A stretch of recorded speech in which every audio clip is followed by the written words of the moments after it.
పిత పుత్ర పవిత్రాత్మ నామమున ఆమేన్. ఈరోజు ఏప్రిల్ 5వ తారీఖు. యోహాను సువార్త 20వ అధ్యాయము 1వ వచనము నుండి 9వ వచనం వరకు. ఆదివారము తెల్లవారకముందే మగ్దల మరియమ్మ సమాధి యొద్దకు వెళ్ళి ఆ సమాధి మీద రాయి తీసివేయబడి ఉండుటను చూచెను. అంతటా ఆమె సీమోను పేతురు వద్దకు, యేసు ప్రేమించిన మరియొక శిష్యుని యొద్దకు పరిగెత్తుకొని పోయి, వారు ప్రభువును సమాధి నుండి ఎత్తుకొని పోయిరి, ఆయనను ఎక్కడ ఉంచిరో మేము ఎరుగము అని చెప్పాను. అప్పుడు పేతురు ఆ శిష్యుడు సమాధి వైపునకు సాగిపోయిరి. ఆ ఇద్దరును పరిగెత్తుచుండిరి. కాని ఆ శిష్యుడు పేతురు కంటే వేగముగా పరిగెత్తి ముందుగా సమాధి యొద్దకు చేరెను.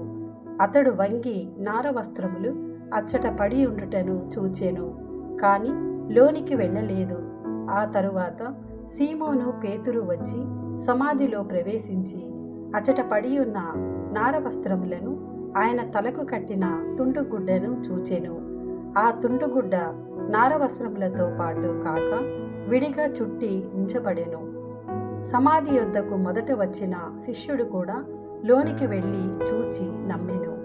యేసు మృతులలో నుండి సజీవుడుగా లేవవలయునను లేఖనమును వారు అప్పటికి గ్రహింపలేకపోయిరి.